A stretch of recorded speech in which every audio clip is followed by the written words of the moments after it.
اعوذ باللہ من الشیطان الرجیم، بسم اللہ الرحمن الرحیم۔ السلام علیکم، کیسے ہیں آپ سب لوگ؟ آج ہم انشاءاللہ العزیز 7ویں پارے کا 7واں رکوع شروع کریں گے اور سورت نئی شروع ہوگی، سورہ انعام آج شروع ہو جائے گی۔ اور سورہ انعام جو ہے وہ نزول کے اعتبار سے مکہ میں نازل ہوئی ہے، 165 آیتیں ہیں اور 20 رکوع ہیں۔ تو چلیے آج انشاءاللہ العزیز اس کو شروع کرتے ہیں۔ الحمدللہ الذی خلق السماوات والارض، سب تعریفیں اللہ ہی کے لیے ہیں جس نے پیدا کیے آسمان اور زمین، وجعل الظلمات والنور، اور بنایا اندھیرا اور اجالا، ثم الذین کفروا، پھر یہ کافر اپنے رب کے ساتھ بربہم، اپنے رب کے ساتھ یعدلون، اوروں کو برابر کیے دیتے ہیں۔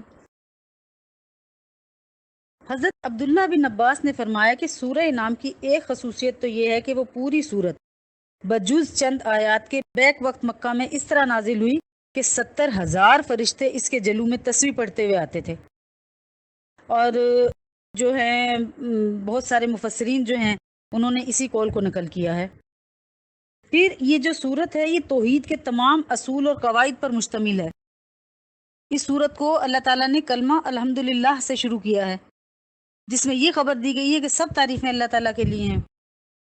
اور اس سے مراد یہ ہے کہ لوگ صرف اور صرف خدا کو معبود جانیں۔ اللہ تعالیٰ ہماری کسی حمد اور تعریف کا محتاج نہیں ہے۔ کوئی حمد کرے یا نہ کرے وہ اپنے ذاتی کمال کے اعتبار سے خود و خود محمود ہے ہی۔ پھر آسمان اور زمین میں اندھیرے اجالے پیدا کرنے کا ذکر فرما کے اللہ تعالیٰ نے اپنے محمود ہونے کی دلیل بھی بتلا دی کہ وہ ذات اس قدر عظیم قدرت اور حکمت کی حامل ہے، تو حمد و تعریف کی لائق بھی وہی ذات ہے۔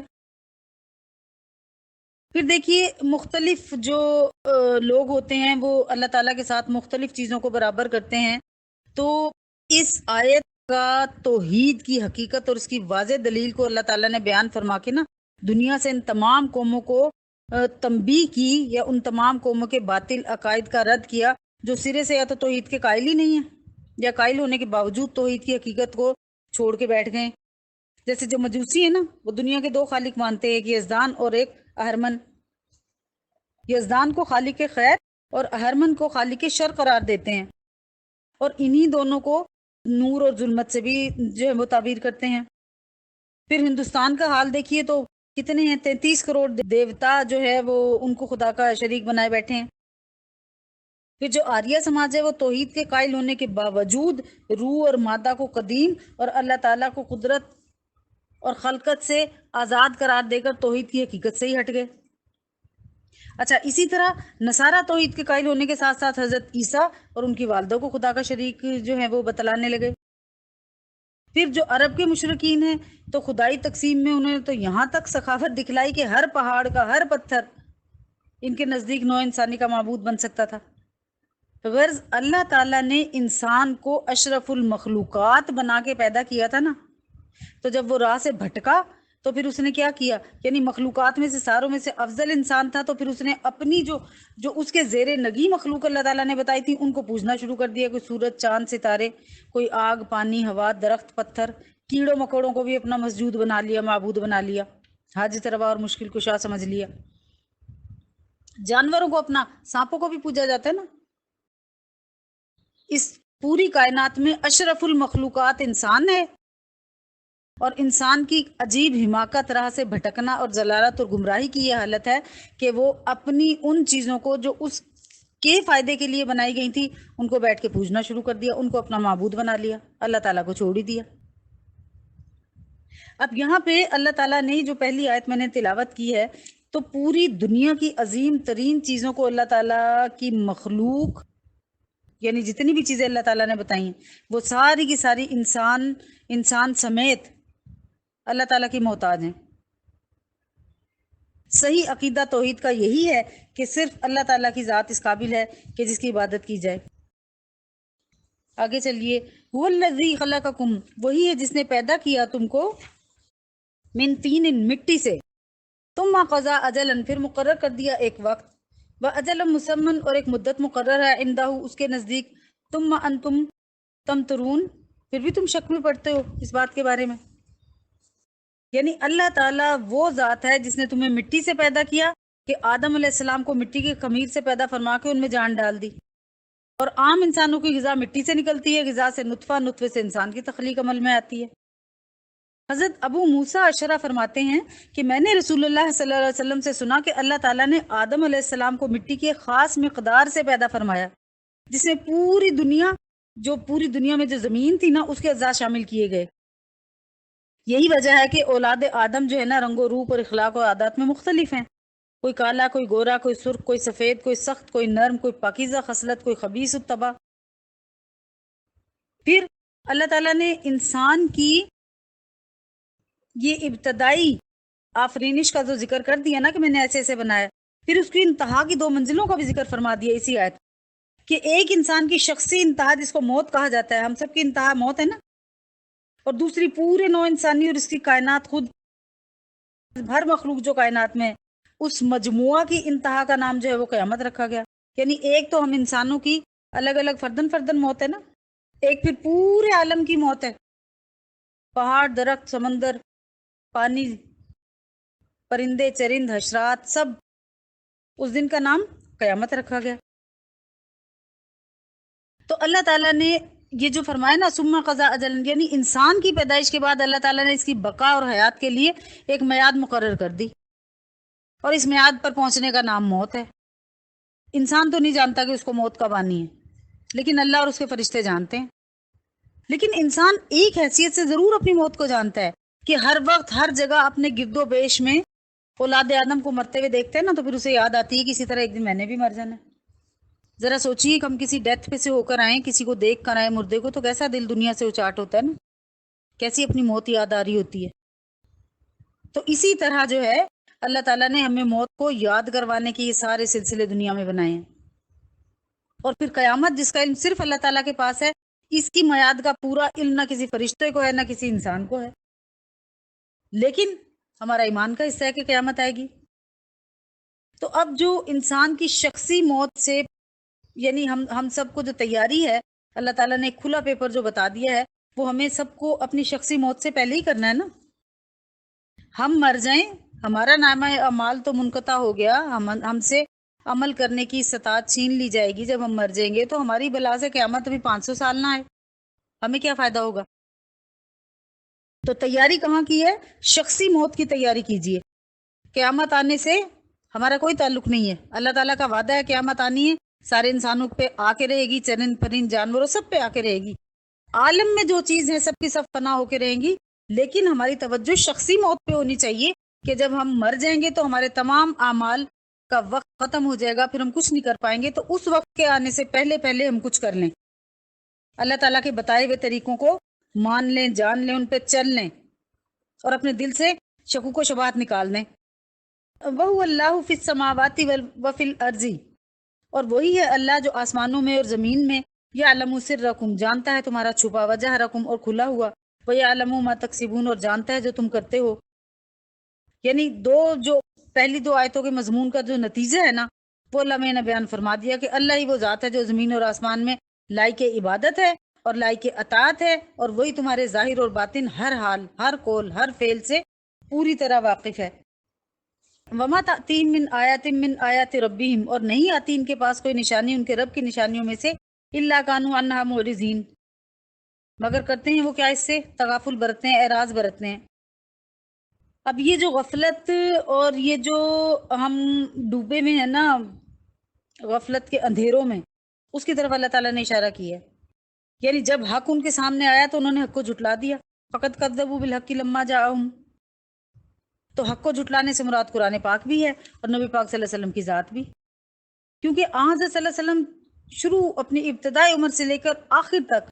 انہی قبائل عرب کے درمیان تھے، بچپن سے جوانی، جوانی سے بڑھاپا انہی کی آنکھوں کے سامنے آیا۔ پھر ان کو یہ پوری طرح واضح تھا کہ نبی پاک صلی اللہ علیہ وسلم نے کسی انسان سے مطلقاً کبھی کوئی تعلیم حاصل نہیں کی، یہاں تک کہ اپنا نام بھی خود نہ لکھتے تھے۔ پورے عرب میں آپ کا لقب امی مشہور تھا، 40 سال کی عمر اسی حال میں ان کے درمیان گزری، آپ نے کبھی کوئی شعر و شاعری بھی نہیں کی، کبھی کوئی علم و تعلیم سے بھی کوئی مناسبت نہ لی۔ پھر 40 سال پورے ہوتے ہی دفعتاً آپ کی زبان مبارک سے وہ حقائق اور معارف اور علوم و فنون جاری ہو گئے کہ دنیا کے بڑے بڑے ماہر فلاسفر بھی ان کے سامنے عاجز نظر آئے۔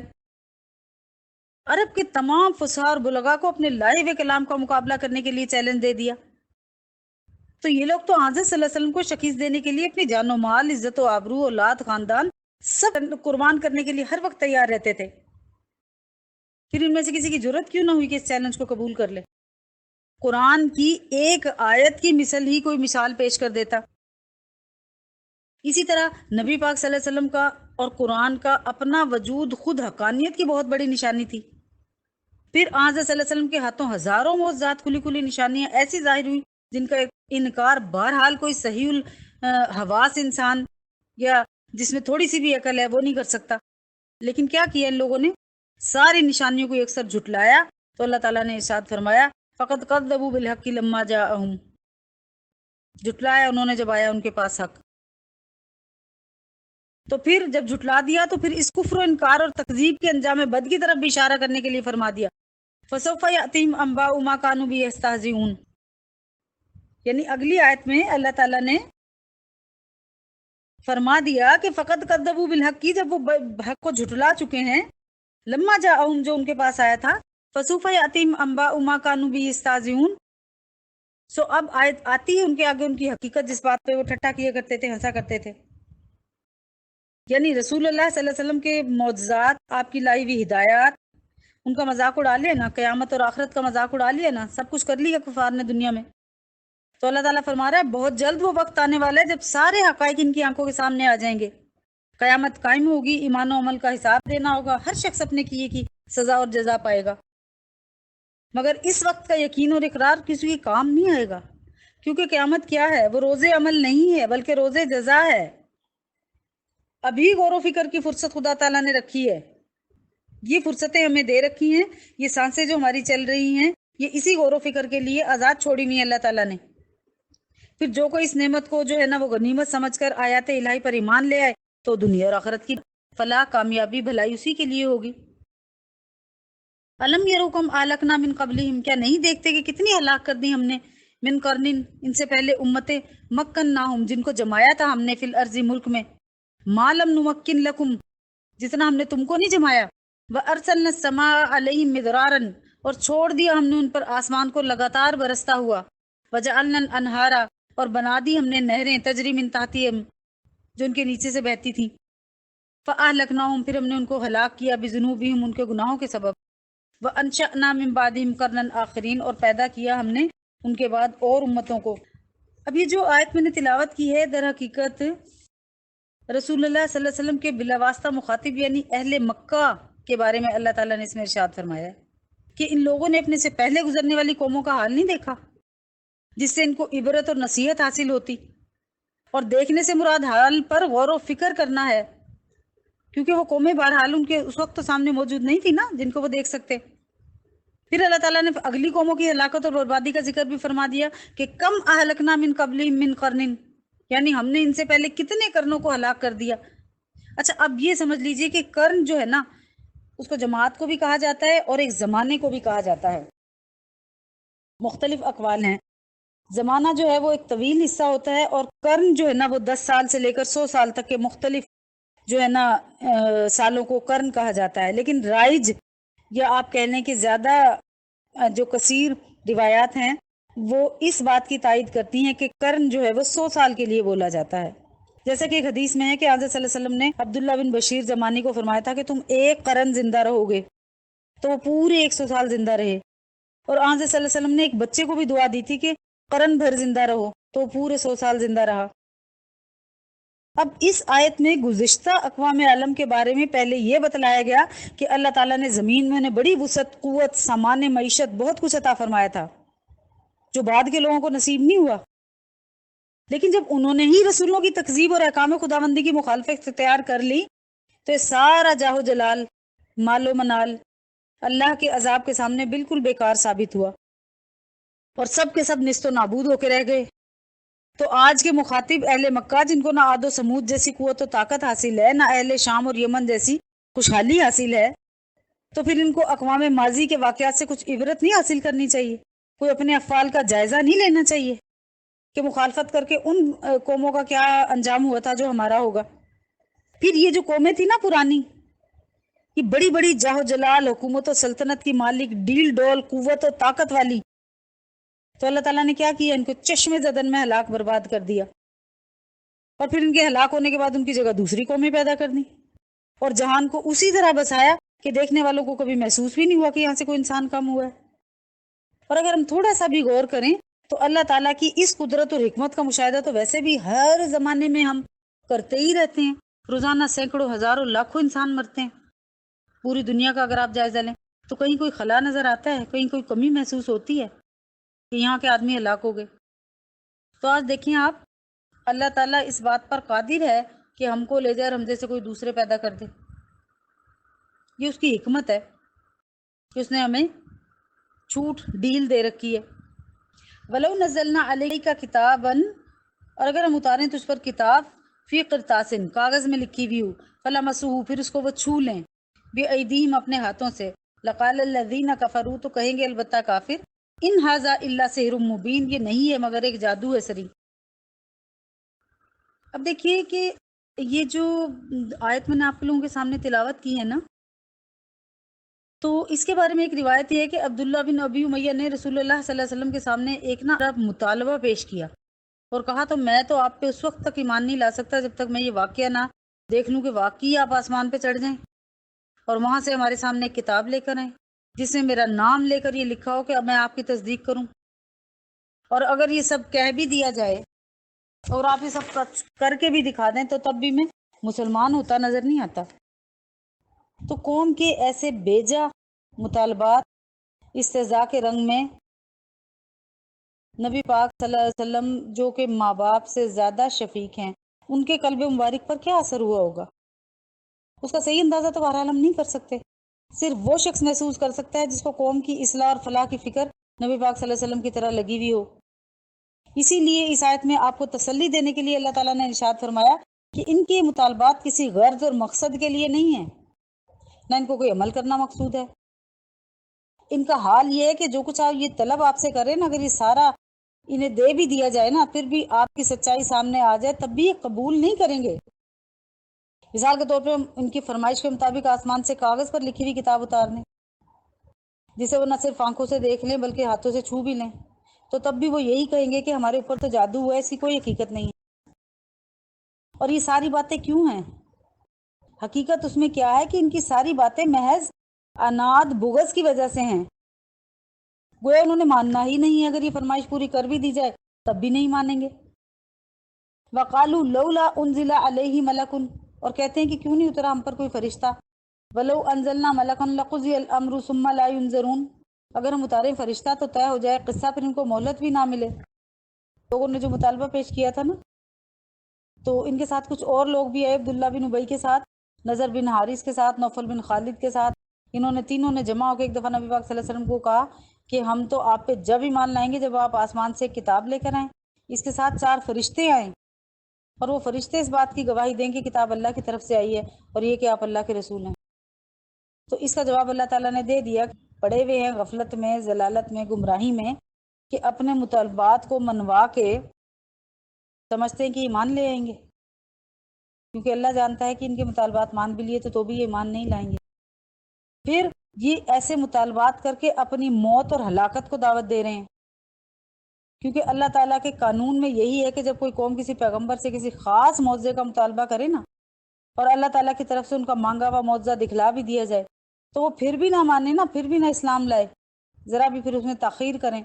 تو پھر ان کو عذاب عام کے ذریعے ہلاک کر دیا جاتا ہے۔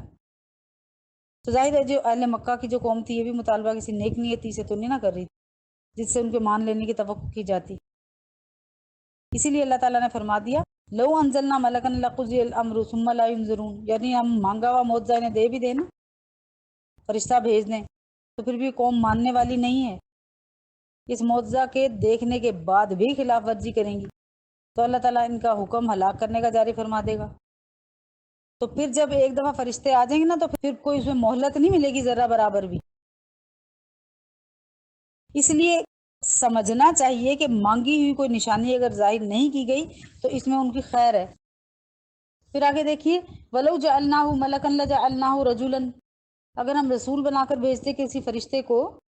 تو کیا ہوتا، وہ رجلن، وہ آدمی کی ہی صورت ہوتا نا، وَلَا لَبِسْنَا عَلَيْهِمْ، تو پھر وہ اسی شبہ میں پڑے رہتے ما یلبسون جس میں اب پڑھے ہوئے ہیں، یعنی فرشتے کو دیکھنا یا فرشتے کی ذات کا برداشت کرنا، فرشتے کی حیت کو، یہ انسان کی برداشت سے باہر ہے۔ تو عجیب بے وقوف لوگ ہیں۔ ظاہر ہے اللہ تعالیٰ اگر فرشتے دنیا میں فرشتوں کی شکل میں بھیج دیتا وہیں دیکھے تو ہم اس کا تحمل نہیں کر سکتے تھے فرشتے کو دیکھنے کا،